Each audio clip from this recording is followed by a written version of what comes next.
The smell of sunscreen and cheap margaritas was still lingering in the air when I got the call, "Your camper's gone." At first I thought it was a prank, then came the photo. Karen, oversized sunglasses, straw hat, and a tank top that read "Hot Mess Express," posing in front of my DEA mobile lab with a margarita in one hand and her little dog in the other. She captured it road tripping in style, baby. That was the moment I realized Karen didn't just take my camper, she hijacked an active federal crime lab, drove it across state lines and broadcasted it on social media for the entire cartel network to see. Let's rewind. I'm not your typical suburban guy with a weekend RV. I work for the DEA, embedded in a mobile operations unit. My job involves analyzing substances, setting up quick response command centers, occasionally tailing suspects using a custom-built vehicle that looks like a beat-up camper from the outside, but inside is more high-tech than most police department. My cover in this town was clean, mild-mannered, federal agriculture consultant who occasionally camped alone to clear his head. I even let my beard grow out and bought a fishing hat to complete the illusion. Nobody, especially not the HOA, knew the real reason that campers stayed behind a locked fence on my property at all times. Nobody except Karen. Or at least she thought she knew. She'd been complaining to the HOA about it since the day I moved in. It's an eyesore. It's too close to the street. "What are you even doing in there, cooking meth?" she once said with a laugh that didn't sound like a joke. I always responded with polite warnings. "It's not safe to be near it. It's classified government property. Please don't touch it." But Karen was the kind of person who believed rules were for other people, especially if she could find a way to twist them for her benefit. She'd been fined for planting unauthorized rose bushes in her front yard, tried to host a block party in someone else's driveway, and once left a flamingo lawn ornament in my flower bed as some sort of passive-aggressive protest. The week before the theft, Karen had been especially nosy. She saw me loading what looked like a large cooler into the camper and immediately started asking questions. "Going fishing?" she asked. I ignored her. What I was actually loading was a secure sample unit containing fentanyl derivatives from a recent bust, materials that could be deadly with the smallest exposure. I knew the lab was secure. Biometric locks, hidden, GPS backup, surveillance. Still, I added emotion. Triggered alert to my phone just to be safe. That alert went off 3 days later, and within seconds, my world turned inside out. The camera footage was blurry but clear enough to show Karen entering my property with a toolbox, prying open the fence gate, and somehow bypassing the entry scanner. Later, I found out she'd seen me punch in a code once while pretending to walk her dog. And guess the rest from the smudges on the keypad. The audacity alone was maddening, but the consequences were far worse. The camper wasn't just a lab, it had recently been used to store active surveillance data on a cartel shipment coming through the Gulf. It had sensitive files, communication gear, and active tags that could draw retaliation if discovered.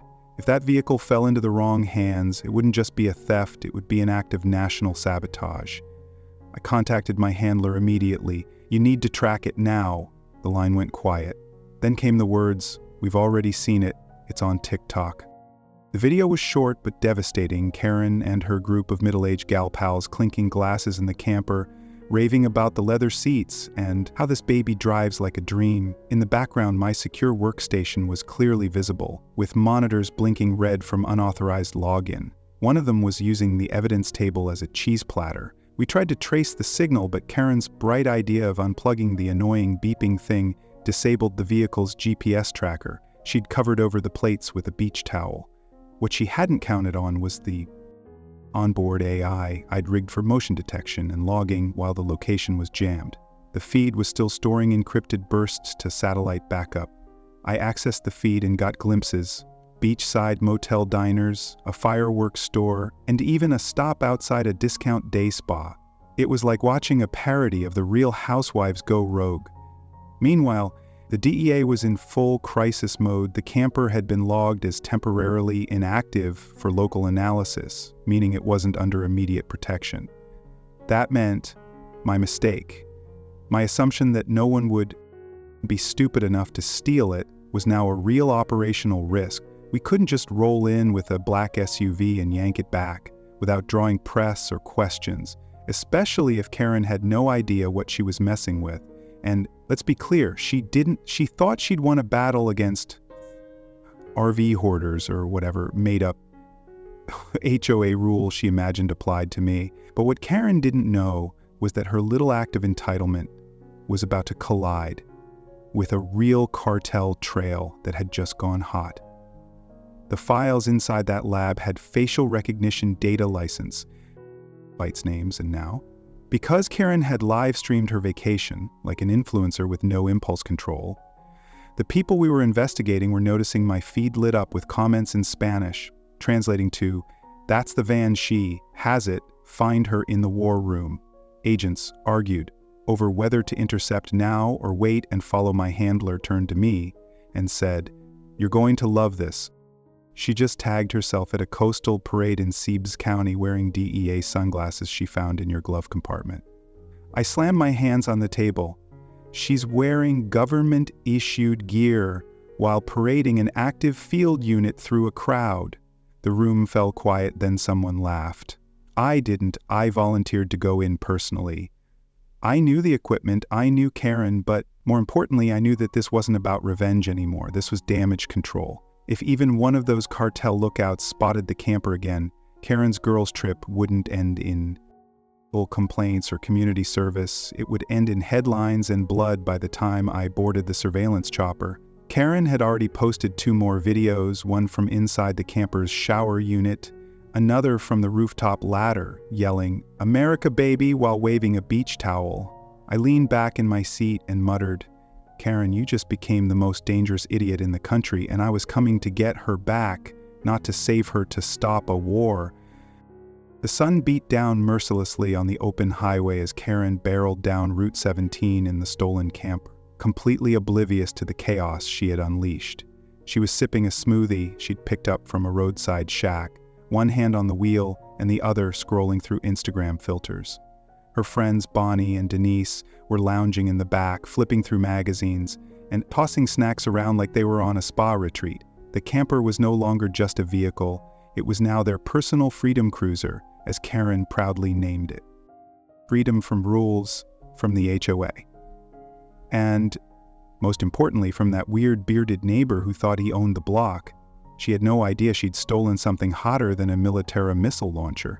The camper's internal systems, though partially disabled, were still operational on a passive level. Every time Karen flipped a switch, something somewhere logged the action. She had no clue that the fridge she had just turned off was actually a temperature-controlled unit designed to stabilize volatile compound.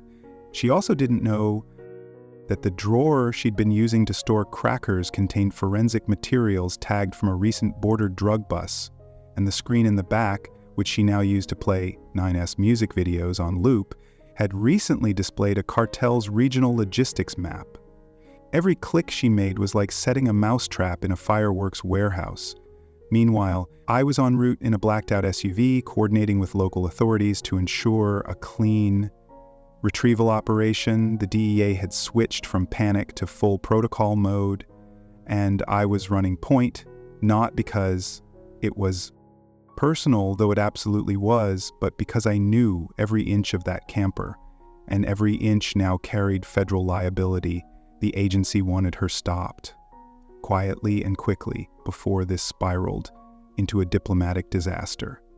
There was already chatter on the darknet, encrypted messages referencing the ghost lab and the white RV with the green trim. Someone had spotted her outside a gas station in Little Largo, that someone had a known connection to a Gulf-based trafficking ring. When I pulled into the sheriff's department in Seibs County, I was greeted by a short round man named Deputy Hank, who looked like he spent more time at donut shops than in high-speed chases.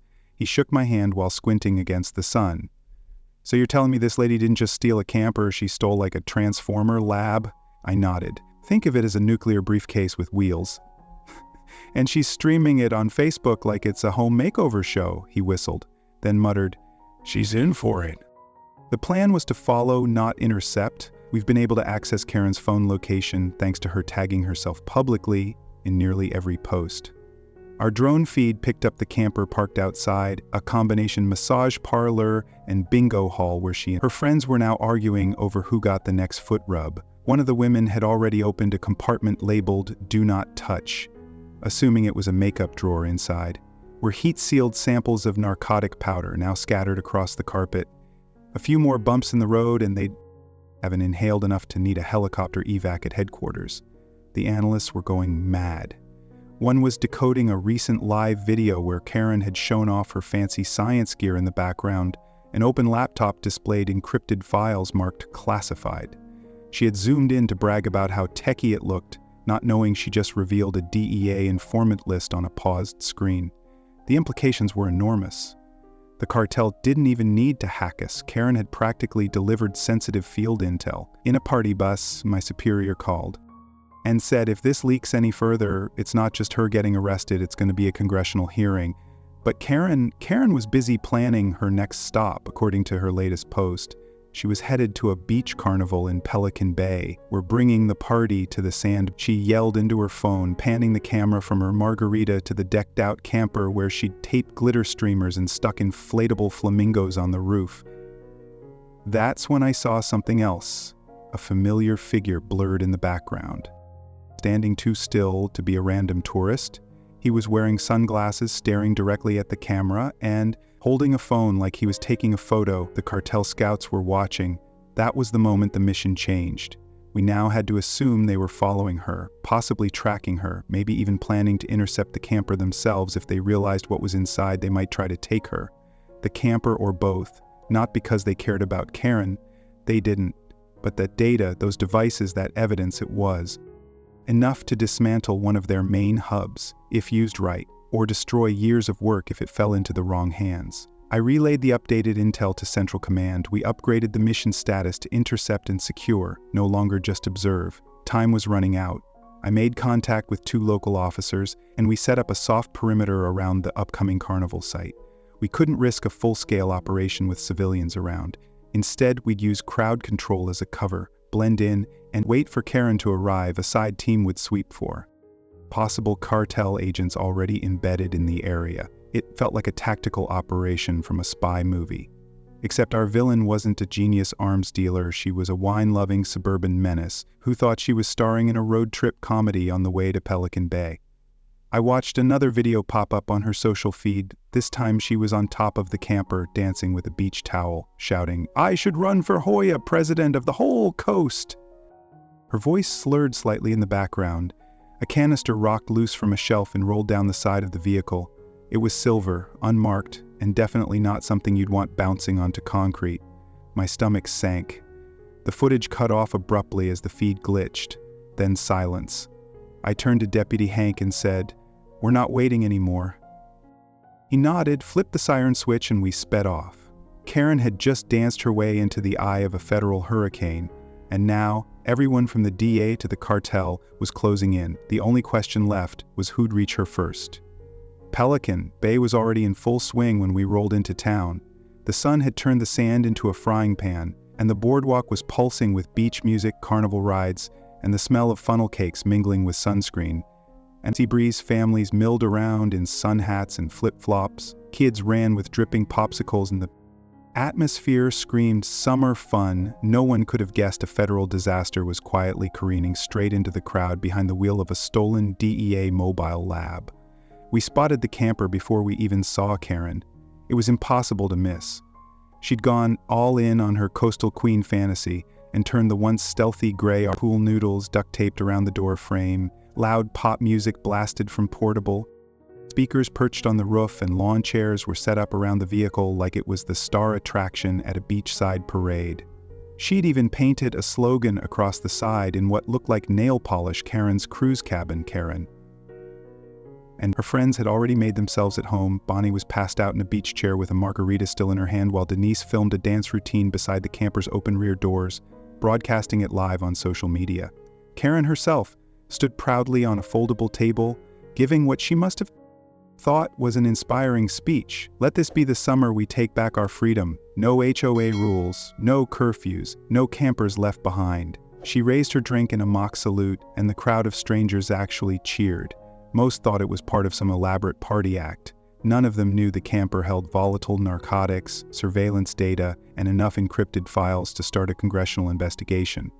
I kept my distance, blending into the crowd with a baseball cap, and Aviator's Deputy Hank trailed behind me, trying to act casual, but failing miserably every time he winced at the techno music or tried to avoid stepping on discarded glow stick. Our backup team was already stationed at key points near the boardwalk exit and Carnival games, just in case we needed to lock things down fast. The problem wasn't spotting Karen. The problem was what to do with her without causing a stampede of confused tourists, or worse, alerting the wrong people, because the cartel scouts were here.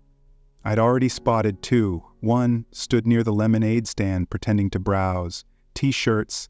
The other was seated on a bench watching Karen's crew with a gaze far too focused for someone trying to enjoy a beach day. They were both using burner phones and discreet earpieces, a dead giveaway to anyone who knew what to look for. They hadn't made a move yet, probably still trying to confirm that the camper was the same vehicle from the surveillance drop last week, but it wouldn't take them long. Karen had once again gone live, panning around the camper's interior, showing off the super cool lab stuff, which included sealed vials, a glowing control panel, and a microscope now repurposed as a wine glass holder. I wanted to scream. The risk of a public confrontation was too high. But the longer we waited, the worse it got. As I watched the live stream on my burner phone, I caught a glimpse of something that made my blood run cold. One of the compartments in the back had been forced open. Karen had pried it loose with a metal spatula. Inside was the secure narcotics sample vault. It was open. Empty vials were rolling around the floor. My handler's voice came through the earpiece. Almost immediately. Contain it now.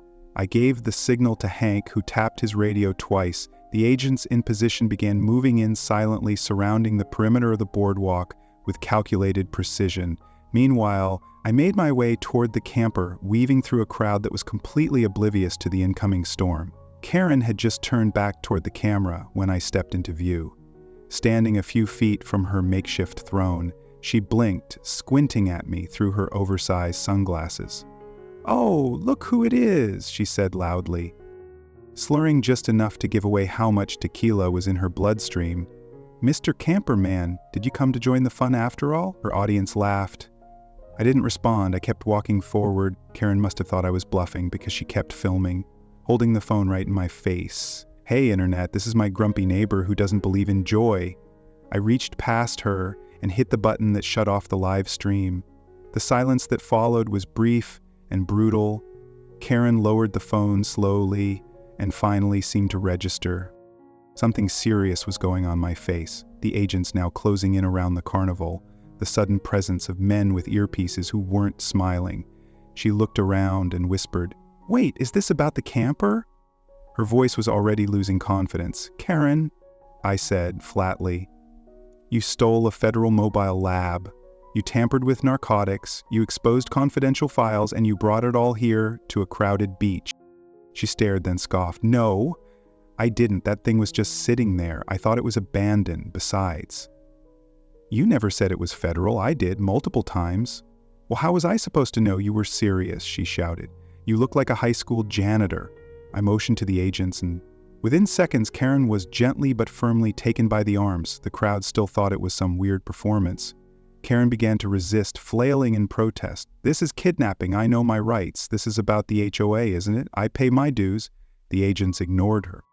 Denise dropped her phone in shock. Bonnie snored softly, still asleep in her chair.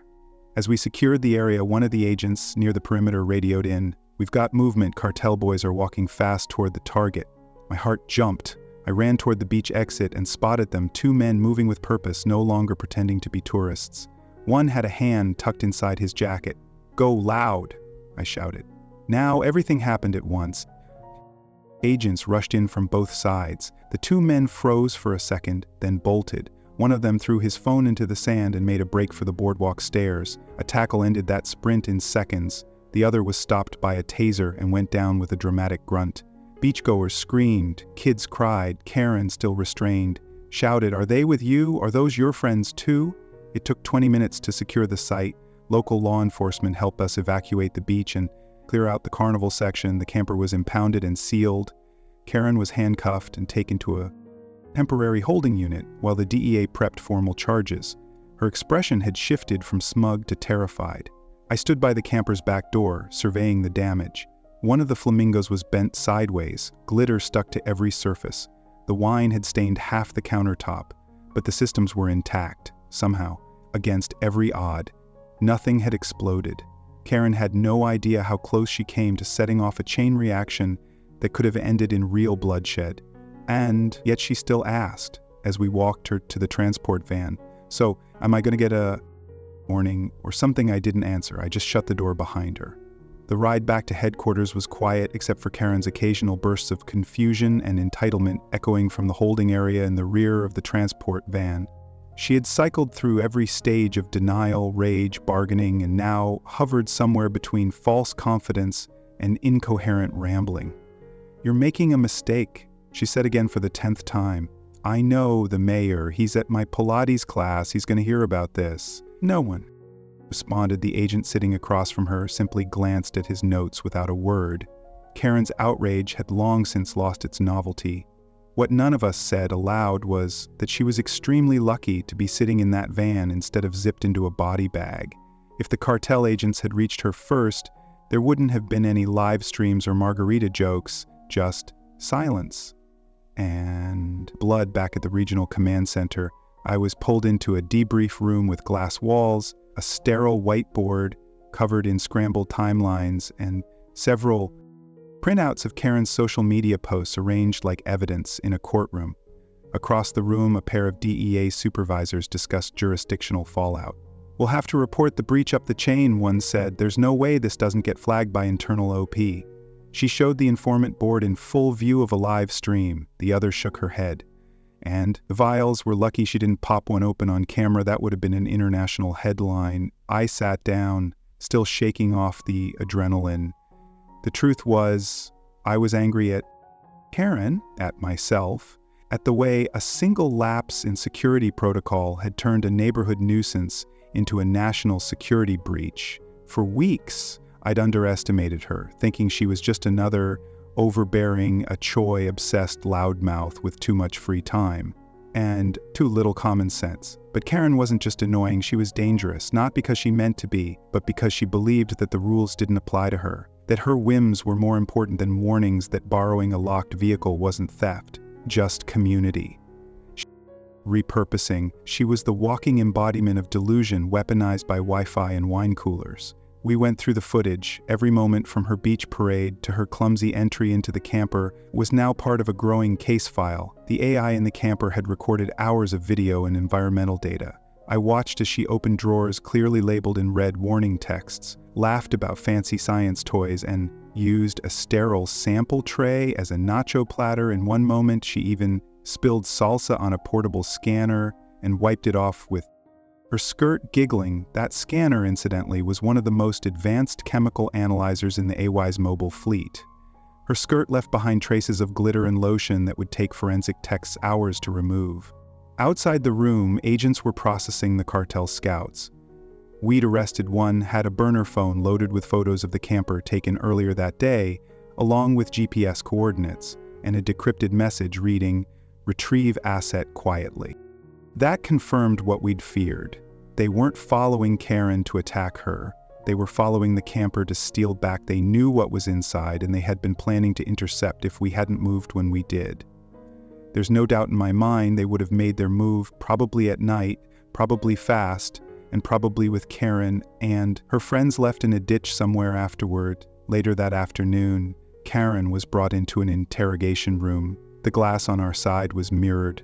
I watched as she was seated, her arms crossed tightly, lip curled into the same defensive smirk she always wore when the HOA sent her a notice about her illegal holiday light displays. A federal agent sat across from her, clipboard in hand. The conversation started simple. "What's your full name?" he asked. "Karen Dolores Whitman, and I demand a lawyer." "You'll get one. We're just asking questions to clarify the situation." "I didn't steal anything," she said quickly. "It was parked on the street. That's public access. Look it up. It was behind a locked gate on private property. Well, the gate was old. It basically fell open. You pried it open with a crowbar." She blinked. "Semantics." The agent didn't flinch. "Do you know what a Schedule II controlled substance is?" She shrugged. Sounds like a diet plan. The interrogation went on for hours, Karen alternating between arrogance and confusion, seemingly unaware of the gravity of her situation when shown photos of the cartel scouts who had tracked her. She scoffed, "I don't know those guys, they looked like your friends." When shown footage of her opening the secure sample vault, she rolled her eyes. "Why would you put something important in a camper, then leave it unlocked? That's on you." Eventually, she was charged with a long list of federal crimes, interfering with a federal investigation, unauthorized possession of classified material, reckless endangerment, theft of government property, and ironically resisting arrest. Her defense was as expected. She thought the camper was just sitting there, thought it was abandoned, thought it was all a misunderstanding. When asked why she broadcasted herself inside what was clearly a professional lab, she answered, "Because I have fans, they like my content." Outside the room, one of the supervising agents turned to me and said, "You think she really didn't know?" I shook my head. "She didn't want to know, that's the problem. We loaded the camper into a secure warehouse that night. It took hours to sanitize the interior and begin restoring the systems she had tampered with. The flamingos were peeled off the glitter, vacuumed the sol sustains, bleached. Technicians found lipstick inside a fiber optic port and a broken earring in a chemical tray. One forensic specialist pulled out a half-eaten granola bar that had been jammed into the evidence scanner, muttering, "This woman is chaos incarnate." But the worst discovery came later, tucked behind a cabinet she had pried open. It was a tiny USB drive, part of a surveillance backup cache. One of Karen's friends had unplugged it, thinking it was a music stick, and loaded it into her laptop to see if it had any songs. She never uploaded anything from it, but that small act of digital exposure had triggered a foreign ping somewhere in Central America. A known cartel affiliate tried to remotely access the content. The attempt failed, but it confirmed we weren't just dealing with local stupidity anymore. We had stumbled into an international mess created entirely by one woman's unchecked audacity. By the time I left the facility that night, the sun had long since set and the buzz of beach music had faded into memory. Karen was behind bars awaiting transfer to a federal detention center. The camper was locked up, repaired, and now guarded like a nuclear vault. And I was tired, not from the chase or the cleanup, but from the sheer ridiculousness of it all. One woman, one borrowed crowbar, and the blind confidence to believe she could take what wasn't hers just because it looked fun. She'd gone from HOA nuisance to federal felon in less than 72 hours, and somehow she was still convinced she was the victim. I had a feeling this wasn't over, not by a long shot. The courtroom was packed, local reporters filled the back rows, a few sketch artists hunched over their pads, and nearly half the audience seemed to be people from Karen's neighborhood, some there out of morbid curiosity, others to finally see the woman who'd driven their HOA insane go down in flames. I watched from a reserved seat near the front, flanked by two DEA agents in plain clothes. Karen was led in wearing a pale blue suit that was far too bright for the occasion, trying to look dignified but unable to hide the nervous tapping of her fingers on the defense table. Her attorney sat beside her, clearly exhausted before things had even started. She whispered something to him. He didn't look up. The judge entered, and the room quieted with the kind of tension you only feel before something historic or catastrophic begins. The prosecution wasted no time, laying out the theft of government property, the breach of a secure mobile laboratory, the exposure of sensitive materials, the reckless endangerment of public civilians at a populated beach, and, most damning of all, the inadvertent compromise of an active DEA surveillance operation. Video clips from Karen's live streams played without sound. There she was, dancing with a flamingo on the camper roof, panning over secured files with a bottle of wine in her hand, laughing while one of her friends attempted to pop open a sealed vault. With a butter knife, the jury sat still, faces unmoved. The evidence wasn't just overwhelming, it was embarrassing. Karen had practically documented her entire crime spree with commentary and musical background. Her defense argued temporary insanity, a misunderstanding, and the claim that she thought the camper was abandoned. They suggested that the federal government bore some blame for leaving something so sensitive, so unattended. But that argument didn't hold under cross-examination when asked if she knew what a restricted government notice Looked like Karen answered yes when asked why she ignored the multiple security signs plastered all over the interior. She shrugged and claimed she thought it was part of the aesthetic. The prosecutor's voice sharpened. You thought red stenciled warnings, biometric locks, and secured storage containers were aesthetic? Karen replied, well, it looked like a movie set, like something from a CSI episode.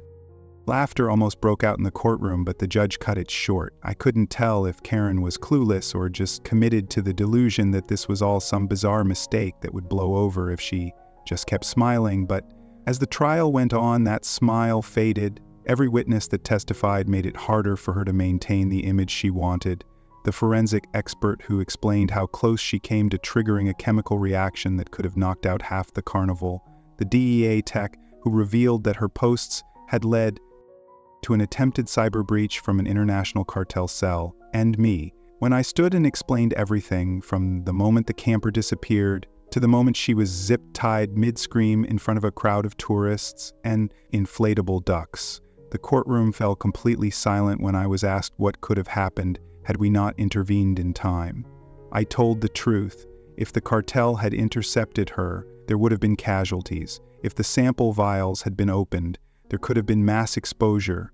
If the files had been fully accessed, the entire operation we'd been working on for 2 years could have unraveled in a single week. Karen lowered her head then, not in shame, but in what looked like genuine shock.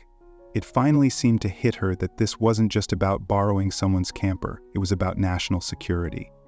The trial lasted 4 days. By the end, the jury didn't even take 2 hours to deliberate. They returned with a verdict that was as clear as it was inevitable. Guilty on all counts.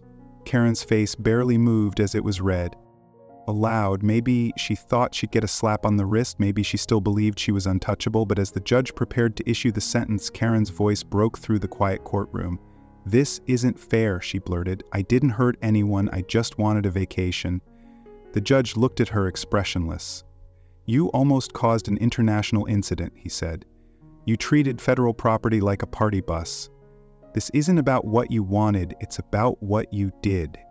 She was sentenced to 7 years in federal prison with the possibility of parole after 5. Her attorney put a hand on her shoulder, but she shrugged it off. The courtroom emptied slowly. Reporters whispered into microphones. Neighbors exchanged shocked glances. And Karen was led out the same way she came in, surrounded by people she didn't understand, facing consequences she never believed would apply to her. In the days that followed, the internet erupted. Clips from the trial went viral, one moment in particular where Karen shouted, "This is a beach camper, not a war machine," became the punchline of a dozen parody videos. A meme of her holding up a wine bottle next to classified files was captioned when Karen meets Homeland Security news outlets, ran with headlines like, "Beach bimbo busted by the feds," and from HOA queen to federal inmate, Reddit threads exploded, people swapping their own Karen encounters and speculating on what she'd do in prison. One commenter joked, "She'll be running the warden's office by next month." Back at the agency, the fallout was both serious and strange. We instituted new security protocols for all mobile labs. Keypad locks were replaced with remote-activated biometric scanners. All external appearances were modified to avoid even the slightest hint of RV culture. And yet some good came from the fiasco. The cartel we were monitoring had clearly exposed one of their tech cells. By trying to access Karen's live stream footage, that slip gave us the last piece we needed to execute a coordinated takedown. A month later, 10 arrests were made across 3 cities. Major supply lines were shut down. It was the kind of breakthrough we'd been chasing for years. Ironically, Karen's stupidity had helped bring it home. As for me, I was promoted lead mobile operations supervisor. The new camper I was assigned came with a full exterior wrap that made it look like a plumbing company van. No one gave it a second glance, and yes, I added a special little warning sticker inside just for nostalgia. It read, "Karen Proof Tested." Months later, I visited the neighborhood just once more. The house next to mine had been sold. A young couple had moved in, quiet, friendly, respectful. They had a small dog and a grill out front, no wine fountains, no pink lawn flamingos, no screaming about bylaws, just peace.